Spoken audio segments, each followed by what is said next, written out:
मेरा नाम आरुषि है। ये कहानी मेरी बेटी अदिति और उसकी ज़िंदगी पर है। मैं बिजनौर के एक छोटे से कस्बे की रहने वाली हूँ। जब मैं विधवा हुई तो मेरे माँ बाप ने मेरी दूसरी शादी कर दी। एक ऐसे व्यक्ति से कर दी जिसका पहले से ही एक बेटा था और मेरे पास भी एक बेटी थी। अब मेरा बेटा और बेटी एक ही कमरे में सोते थे, मगर सुबह उठते ही मेरी बेटी बेड की चादर दिन प्रतिदिन चेंज कर देती। फिर मुझसे छुप छुप कर पुरानी चादर धोती और खुद नहाने चली जाती। कई बार तो मेरी बेटी बेहोश भी हो जाया करती थी। वो दिन ब दिन बहुत कमज़ोर होती जा रही थी। एक दिन सुबह उठकर मैं जल्दी से बेटी के कमरे में चली गई, मगर आगे का माहौल देखकर मैं शर्म से पानी पानी हो गई। दिल से एक यही बात निकली कि भगवान ऐसा मंजर कभी किसी माँ को न दिखाए, क्योंकि वहाँ मेरी बेटी और बेटा। मैं शादी के 2 साल बाद ही विधवा हो गई थी। उस वक्त मेरी उम्र 18 साल थी, क्योंकि मेरे माँ बाप ने मेरी शादी 16 साल की उम्र में ही कर दी थी। मैं अपने माँ बाप की इकलौती बेटी थी, मगर मुझे ऐसा लगता था मैं उन पर एक बहुत बड़ा बोझ हूँ, मानो जैसे कि मैं उनकी बेटी ही नहीं थी। मेरे पैदा होने के बाद ही मेरी माँ कोई खुशी नहीं देख पाई थी और मेरे पिता, उनको तो बेटे की बहुत चाहत थी, इसीलिए वो मुझे नापसंद करते थे और हमेशा ही मुझसे अलग रहते थे। मुझे दिल से प्यार नहीं करते थे। वो मुझे अपना मानते भी नहीं थे और मुझ पर बहुत गुस्सा करते थे। कुछ ख़ानदानी सख्तियों की वजह से मेरे पिता दूसरी शादी भी नहीं कर सके। बस इसी कारण वो मुझसे बहुत नफ़रत करते थे। हर वक्त मुझसे सख्ती से ही बात करते थे और इसी वजह से उन्होंने मेरी शादी भी जल्दी ही करवा दी थी। मेरा पति सरकारी स्कूल में एक शिक्षक था। हमारी एक 3 साल की बेटी भी थी, मगर एक दिन विद्यालय से आते हुए रास्ते में उनका एक्सीडेंट हो गया और मौके पर ही उनकी मृत्यु हो गई। वो भी मेरा साथ छोड़ गए। वो दिन मेरे लिए किसी कयामत से कम नहीं था। मुझ पर तो परेशानियों के पहाड़ ही टूट पड़े थे। कुछ दिन गुजरने के बाद मेरे सास ससुर ने भी मुझे मेरे माँ बाप के घर भेज दिया। शायद उन पर भी मैं बोझ ही थी। वो भी मुझे अच्छा नहीं समझते थे। उनके ख्याल से मैं मनहूस औरत थी। मैंने ही जैसे उनके बेटे को मार दिया हो। फिर मैं चुपचाप अपने माँ बाप के साथ उनके घर आ गई। मेरे माँ बाप ही मुझे बोझ ही समझते थे। मैं अपनी बेटी को सीने से लगाकर अकेले अकेले बहुत रोती थी। फिर कुछ दिन बाद मेरे माँ बाप ने मेरी दूसरी शादी कर दी, एक ऐसे व्यक्ति से जिसका पहले से ही एक बेटा था और मेरे पास भी एक बेटी थी। हम दोनों एक जैसे थे, इसीलिए हमारी शादी हो गई, वरना मेरे तो अच्छे रिश्ते भी नहीं आते थे। उसका बेटा मेरी बेटी से 1 साल छोटा था। उसके बेटे का नाम अभिषेक था और मेरी बेटी का नाम अदिति था। हम लोग साथ ही रहने लगे और वक्त इसी तरह गुजरने लगा। देखते ही देखते अदिति 16 साल की हो गई और अभिषेक 15 साल का हो गया। जब अभिषेक के पिता का देहांत हो गया, वो भी इस दुनिया से चले गए। मतलब मेरे दूसरे पति भी हमेशा हमेशा के लिए हमें छोड़कर चले गए। उनकी हमेशा ही तबीयत खराब रहती थी।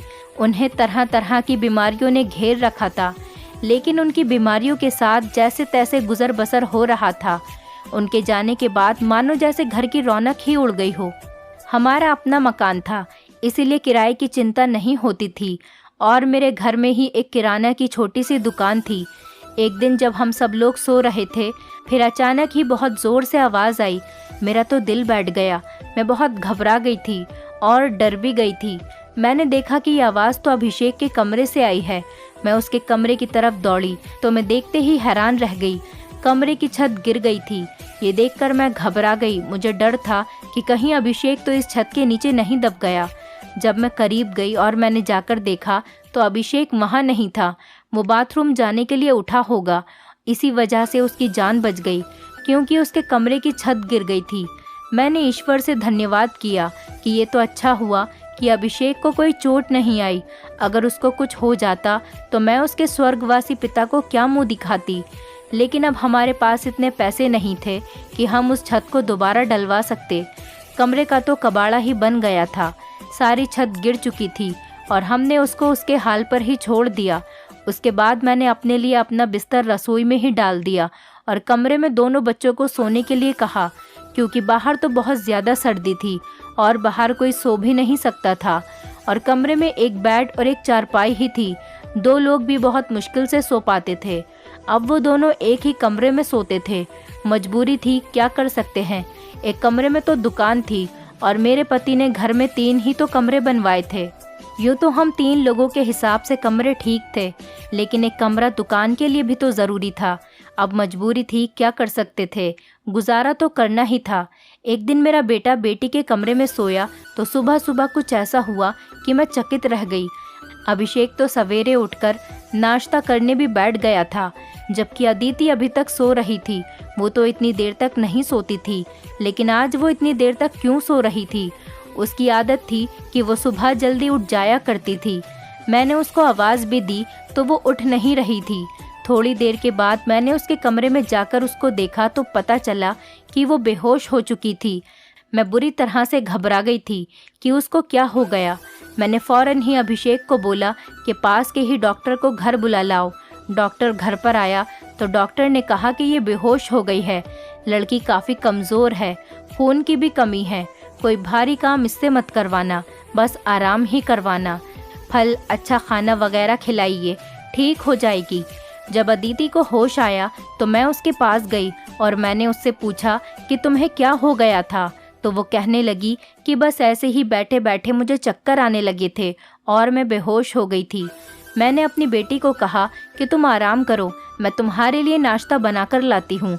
जब मैं नाश्ता लेकर आई और मैंने आकर देखा, वो अपने कमरे में नहीं थी और कमरे के बिस्तर पर चादर भी नहीं थी।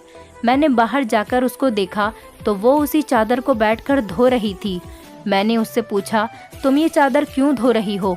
तुम्हारी तो तबीयत ठीक नहीं है, डॉक्टर ने तुम्हें आराम करने के लिए कहा है। मैं उस पर बहुत चिल्लाई और कहा कि यहाँ से उठो, अपने कमरे में जाओ और नाश्ता करो, कुछ खाओ पियो, तभी तो ठीक हो जाओगी। उसने कहा, नहीं नहीं, मुझे ये चादर ज़रूर धोनी है। बिस्तर पर बिछाने के लिए हमारे घर में एक ही तो चादर है। मैंने कहा कि अचानक से ये चादर धोने का भूत तुम्हारे सर पर क्यों सवार हो गया है? इतनी तो चादर गंदी नहीं थी जो तुम उसको धोने के लिए बैठ गई। छोड़ दो इसे, मैं खुद इस चादर को धो दूंगी, उठो यहाँ से। उसने मेरी बात नहीं मानी और चादर को छत पर सुखाने के लिए चली गई। उसके बाद ही उसने नाश्ता किया। फिर थोड़ी देर के लिए वो सो गई और अभिषेक भी काम पर जा चुका था। उसको सिर्फ मैंने हाई स्कूल तक ही पढ़ाई करवाई थी और वो एक कपड़े की दुकान पर काम करता था। वो बहुत ही मेहनती था। घर वाली दुकान तो मैं खुद ही चला लिया करती थी। वैसे भी उस दुकान में ज़्यादातर बच्चे ही आते थे। दिन इसी तरह से गुजर गया। उस दिन अभिषेक ने मुझसे कहा, आज मैं खाना खाकर आया हूँ। वो देर से आया था और अदिति भी पहले से ही कमरे में सो चुकी थी। वो भी जाकर कमरे में सो गया। मैंने भी रसोई में अपनी चारपाई डाल रखी थी। जगह बदलने की वजह से मुझे नींद नहीं आ रही थी। मैं अपने पति को याद ही कर रही थी। दूसरा पति मेरा बहुत अच्छा था, मेरा बहुत ख्याल रखता था। उसने कभी भी मुझे पहली शादी का ताना नहीं दिया था और मेरी बेटी को वो हमेशा अपनी ही बेटी समझता था। और मैंने भी अभिषेक को कभी नहीं बताया था कि वो मेरा सौतेला बेटा है। उसने भी मुझसे अपने हिस्से का प्यार ले लिया था। वो मुझे सगी माँ से भी ज़्यादा प्यार करता था और मेरा कहना भी मानता था। वो उस घर में अकेला ही मर्द था। वो हमारा इकलौता ही सहारा था, वरना हम 2 औरतें कहाँ जाती। काम भी अच्छे तरीके से कर रहा था। मैंने उससे कहा भी था कि वो आगे की पढ़ाई प्राइवेट पढ़ ले, क्योंकि अगर उसके पास कोई अच्छी डिग्री होगी तो नौकरी भी अच्छी मिल जाएगी। वो मेरी बात मान लेता था। सुबह सुबह फिर से कुछ ऐसा हुआ कि मैं हैरान रह गई। अदिति फिर से बेहोश हो चुकी थी और इस बार तो उसकी शक्ल देखकर लग रहा था जैसे उसके जिस्म का सारा खून ही खींच लिया गया हो। वो बिल्कुल पीली पड़ गई थी। फिर मैंने डॉक्टर को बुलवाया। डॉक्टर ने वही बात कही कि मैंने आराम करने को कहा था। इसको खाने में क्या खिलाया था आपने? मैंने उनको सारी बात बताई। मैंने कहा कि वही दाल सब्जी खिलाई थी और फल भी खिलाए थे। पूरा दिन कोई काम भी नहीं करवाया था। तो डॉक्टर ने कहा कि दोबारा से कैसे इतनी कमज़ोरी हो गई। आप इस बात को सीरियस लीजिए, नहीं तो आपकी बेटी की जान को खतरा हो सकता है, क्योंकि इस तरह से अचानक बेहोश हो जाना और कई घंटों तक बेहोश रहना कोई मामूली बात नहीं। डॉक्टर ने सख्ती से सारी बात बताई और कुछ देर बाद वो चले गए। फिर जब अदिति को होश आया तो मैंने उससे कहा कि तुमने फिर से अब कोई काम किया तो मुझसे बुरा कोई नहीं होगा। लेकिन थोड़ी देर बाद जब मैं उसके कमरे में दोबारा गई तो मैं ये देखकर हैरान हो गई कि वो क्या कर रही है। वो तो फिर से बैठ के चादर को धो रही थी। इस बार मैं उसे दूर से देख रही थी, क्योंकि जो भी वो कर रही थी वो सब कुछ मामूली नहीं था। वो बेहोशी से उठकर चादर को धोना शुरू कर देती थी। ये सब क्या हो रहा था? वो ये सब क्यों कर रही थी? जब से मेरे बेटे ने उसके कमरे में सोना शुरू किया था तभी से वो ऐसा कर रही थी, और बेहोश भी तभी से हो रही थी। अभिषेक उसके लिए था तो सौतेला भाई, लेकिन बचपन से दोनों एक साथ ही पले बड़े हैं। उन दोनों में तो सगे भाई बहनों जैसी मोहब्बत थी। फिर ऐसा क्या हो रहा था? मेरी बेटी की तबीयत दिन ब दिन क्यों खराब होती जा रही थी? मैं रोती और सोचती रहती कि ये सब कुछ क्या हो रहा है। एक औरत कमज़ोर तब होती है जब वो बच्चे पैदा करती है, तो उसके अंदर बिल्कुल भी ताकत नहीं रहती। लेकिन जवान लड़कियां यूँ बेहोश होने लगें, ये तो कोई नॉर्मल बात नहीं थी। दूसरे ही दिन उसने चादर धोकर छत पर सुखाई। वो आसपास भी उसे ही देख रही थी कि जैसे मैंने उसे देखा तो नहीं है। मैं रसोई की खिड़की से ये सब कुछ देख रही थी। मैंने भी उसको ऐसा एहसास नहीं होने दिया जैसे मैं उसको देख रही हूँ। लेकिन मेरी बेटी क्या कर रही थी? वो फिर से बिस्तर पर आकर लेट गई और उसने अपने ऊपर वाली चादर को ओढ़ लिया ताकि मुझे कुछ पता न चले नीचे वाली चादर है या नहीं। ये मुझे नहीं पता था। मैंने उसको नाश्ता करवाया और दवाई दी। दुकान अच्छी नहीं चल रही थी। हमारी दुकान पर कोई बड़ा ग्राहक नहीं आता था। सिर्फ बच्चे ही गोलियां और टॉफ़ियां लेने आते थे, जो 5-10 रुपए देकर चले जाते। इसी तरह से तो काम नहीं चलने वाला था। मैं बहुत परेशान थी, लेकिन ये बात मैंने अपने बच्चों को कभी नहीं बताई। अभिषेक को भी कुछ नहीं बताया, क्योंकि वो पहले से ही नौकरी कर रहा था। अब अगर ऐसे में ये बात बता देती तो वो और भी ज़्यादा परेशान हो जाता। लेकिन मैं खुद बहुत परेशान हो गई थी। ऊपर से डॉक्टर ने कहा था बेटी को अच्छी चीज़ें खिलाओ, लेकिन घर में तो दाल रोटी के भी पूरे पैसे नहीं हो रहे थे। घर का खर्चा करना बहुत मुश्किल हो रहा था। लेकिन एक दिन कुछ बहुत ही अजीब हुआ। मैंने अपने बेटे अभिषेक और अदिति को कुछ ऐसी बातें करते हुए सुना जिनकी मुझे बिल्कुल भी समझ नहीं आई। मेरे बेटे ने कहा, ये तुमने तो अभी से ही अपनी तबीयत ख़राब कर ली है। इस तरह तो नहीं चलेगा। अगर तुम्हें इतनी परेशानी हो रही है तो फिर हम ये सब नहीं कर सकते। मेरी बेटी ने कहा कि नहीं, मुझे ये काम करना है। इसी तरह के मौके बार बार नहीं मिलते हैं, और मुझे क्या पता था कि मेरे साथ ये सब कुछ हो जाएगा। मुझे तो पता ही नहीं था कि मेरे अंदर इतनी भी ताकत नहीं है। मेरे बेटे ने कहा कि अब तो तुम्हें पता है ना, मैं तुम्हारी ज़िंदगी को दांव पर नहीं लगा सकता। तो मेरी बेटी का कहना था कि नहीं, सिर्फ 2-4 हफ्तों की बात है, उसके बाद ये मौका नहीं मिलेगा। ये सब क्या हो रहा था? मुझे कुछ समझ नहीं आ रहा था। ये दोनों क्या बातें कर रहे हैं? एक दिन तो मैंने कुछ ऐसा देखा जिसको देखकर मैं दंग रह गई। सुबह सुबह ही मेरी बेटी ने चादर को फिर से धोकर छत पर सुखा दिया और वो एक तरफ खड़ी होकर उल्टी कर रही थी। मैंने कहा कि क्या हो गया है तुम्हें? वो घबरा गई और कहने लगी कि अचानक से मेरा दिल खराब हो गया। मैंने कहा, क्या मतलब है इस बात का कि दिल खराब हो गया तुम्हारा? क्या खा रही हो तुम ऐसा, और चादर को बार बार क्यों धोती हो? क्या छुपा रही हो मुझसे?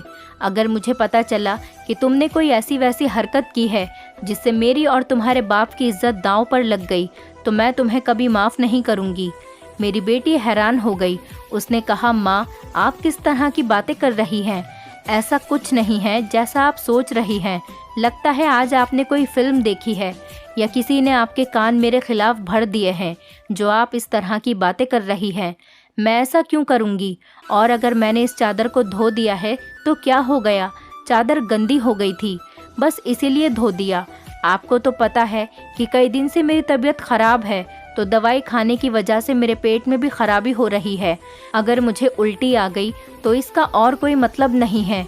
मेरी बेटी मुझसे इस तरह से बात कर रही थी। मैंने उसके मुंह पर थप्पड़ दे मारा और वो ज़मीन पर गिर गई। तभी अचानक अभिषेक भी आ गया। उसने कहा कि माँ, आप ये क्या कर रही हैं? आपने इस पर हाथ क्यों उठाया? तो मैंने उससे कहा, हाँ, मैंने इसको मारा है, इस पर हाथ उठाया है। ऐसा तो मुझे बहुत पहले ही करना चाहिए था, लेकिन अभी मैं पूरी तरह से बात की तह तक नहीं पहुंची हूँ। जिस दिन मुझे पता चल गया तुम दोनों के बारे में, उस दिन देखना। अब मुझे खुद पता नहीं था कि मुझे क्या हो गया था। मेरे दिल में जो बात आ रही थी मैं वही बोलती जा रही थी, जो कि मुझे इस तरह नहीं करना चाहिए था। रात को अचानक मेरी आँख खुली और मैंने देखा कि मेरे बच्चों के कमरे की लाइट जल रही थी। उस वक्त वो क्या कर रहे थे? उनको तो इस समय सो जाना चाहिए था और मुझसे तो शाम को कह रहे थे कि आज हम जल्दी सो जाएंगे। मैं जब कमरे के करीब गई तो वो ना सिर्फ जाग रहे थे बल्कि बातें भी कर रहे थे। किसी बात पर बहुत ज़्यादा खुश हो रहे थे।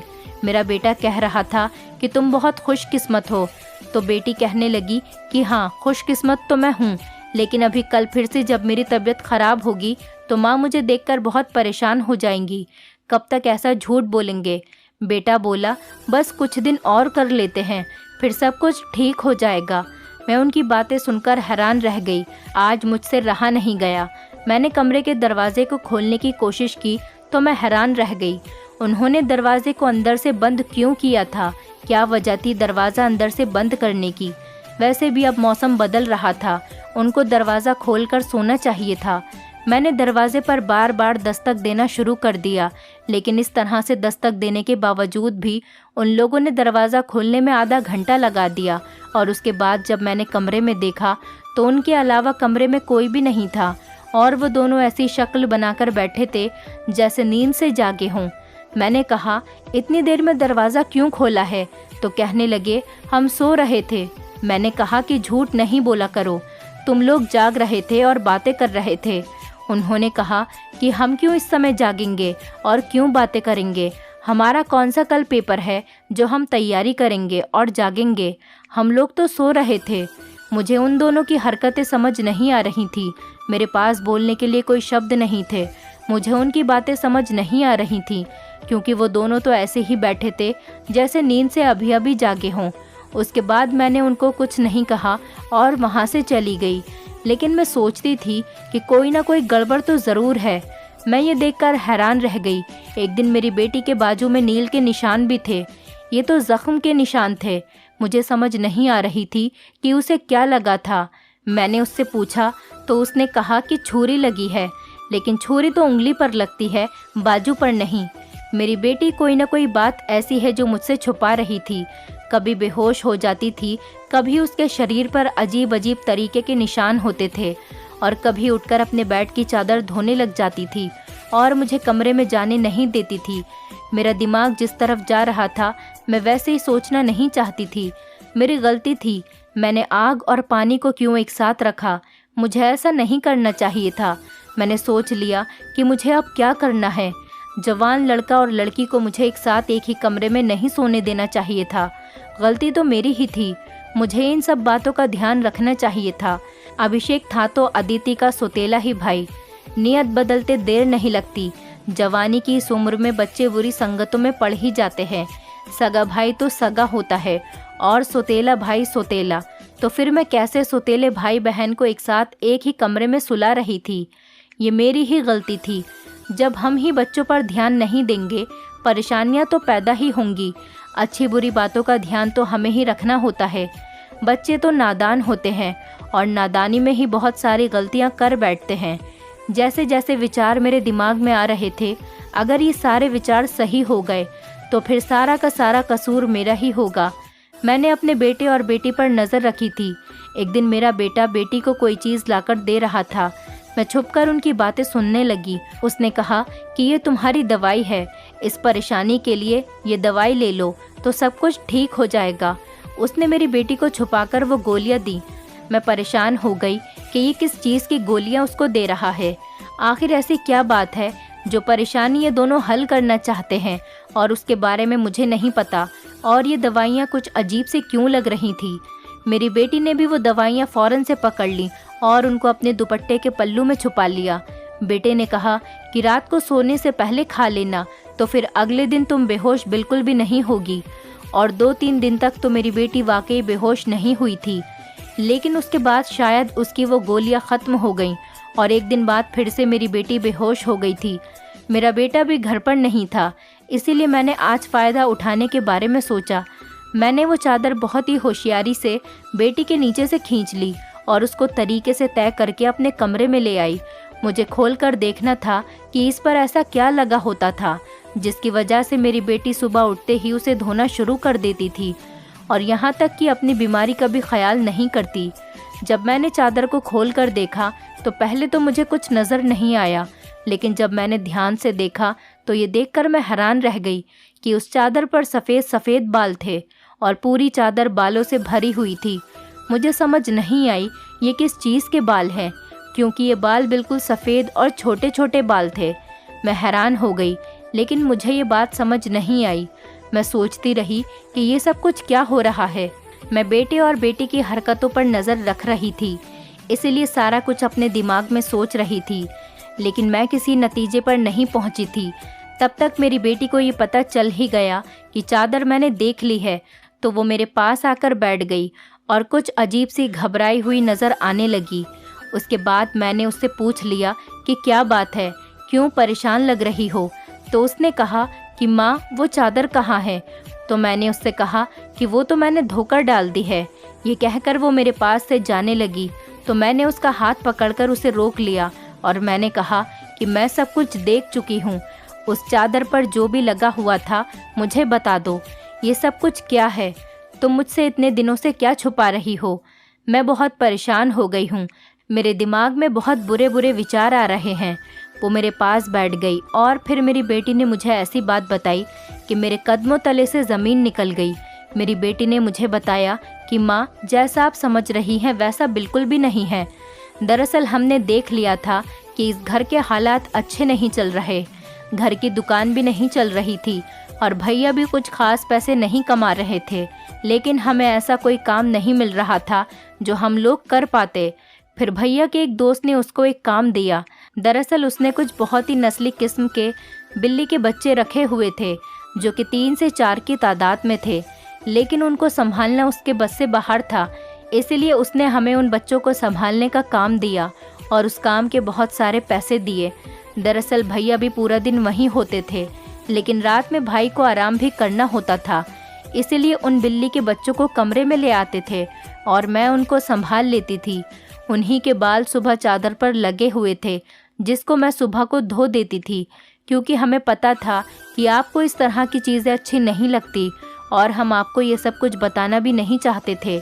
हम ये सब काम कर रहे हैं और मुझे बाद में पता चला कि मुझे बिल्ली के बच्चों से एलर्जी हो जाती है, जिसकी वजह से मैं सुबह को बेहोश हो जाती थी।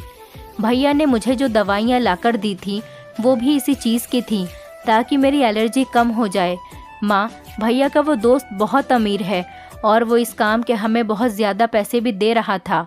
वो हमें एक दिन के 1000 रुपये दे रहा था और आज उन बच्चों का हमारे घर में आखिरी दिन था, क्योंकि अब वो उन्हें लेकर दूसरे शहर चला गया है और हमने इतने पैसे कमा लिए हैं कि हम उस कमरे की छत भी डलवा सकते हैं और घर का कुछ राशन भी ला सकते हैं। हमें पता है कि आपको पालतू जानवर पसंद नहीं है, इसीलिए हमने आपको ये बात नहीं बताई थी, लेकिन आपने तो न जाने हमारे बारे में क्या क्या सोच लिया, हम पर इतना शक किया। आपने हमारे बारे में जो बातें की वो हमारे दिल में तीर की तरह जाकर लगती थी। मैं जानती हूँ कि वो मेरा सौतेला भाई है, लेकिन वो मेरे सगे भाइयों से भी बढ़कर है। उसने हर बार सिर्फ हमारे बारे में ही सोचा है, जबकि देखा जाए तो हम उसके क्या लगते हैं। उसका पिता तो इस दुनिया से जा चुका है और उसके अपने रिश्तेदार भी तो हैं, जो कि हमसे बहुत ज़्यादा अमीर हैं। वो उनके साथ जाकर भी तो रह सकता है, लेकिन वो फिर भी हमारे साथ रहता है, क्योंकि वो हमें कभी अकेला नहीं छोड़ना चाहता। उसने हमेशा मुझे अपनी सगी बहन ही माना है। उसने कभी मुझसे कोई गलत बात नहीं की और वो हमारा साथ भी देता है, हमारे लिए बहुत कुछ करता है। पूरा दिन वो काम करता था, रात को मैं उसकी मदद करती थी। वो कहता था कि वो रात में भी ये सब कुछ कर लेगा, दिन भर तो वो बेचारा मेहनत करता था। इसीलिए मैंने उससे कहा कि रात को तुम आराम किया करो, बच्चों को मैं देख लूँगी। इसीलिए मैं उसकी मदद कर रही थी। मुझे ये सुनकर बहुत ही ज़्यादा अफसोस हुआ और मुझे खुद पर बहुत गुस्सा भी आ रहा था। मैंने अपने बच्चों के बारे में क्या क्या सोचा। मैं अपने बच्चों के बारे में जितना गलत सोच रही थी, मेरे बच्चे उससे भी कई गुना ज़्यादा अच्छे हैं।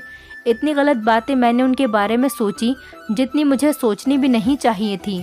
हमने ये बात अभिषेक को नहीं बताई, अदिति ने भी उसको कुछ नहीं बताया कि मुझे सारी बात का पता चल गया, क्योंकि अब ये काम वैसे भी ख़त्म हो गया था और मैं उसकी नज़रों में और ज़्यादा गिरना नहीं चाहती थी। कुछ दिन बाद अभिषेक ने उस कमरे की छत डलवा दी और अब हमारे घर का कमरा भी ठीक हो गया था। धीरे धीरे हमने बहुत मेहनत की। मेरी बेटी ने भी घर में बच्चों को ट्यूशन पढ़ाना शुरू कर दिया था। हमारे हालात पहले से बेहतर होने लगे। धीरे धीरे इतने बेहतर हो गए कि हमारे घर में कोई तंगी नहीं रही। मेरे साथ ज़िंदगी ने बहुत बुरा किया था, लेकिन अच्छा ये किया कि मुझे बहुत ज़्यादा नेक और अच्छे बच्चे दिए, चाहे वो मेरे अपने थे या पराए। ईश्वर की कृपा से मेरे दोनों बच्चे बहुत ही मेहनती हैं और इस बात को समझते हैं कि अभी उनकी मेहनत के दिन हैं।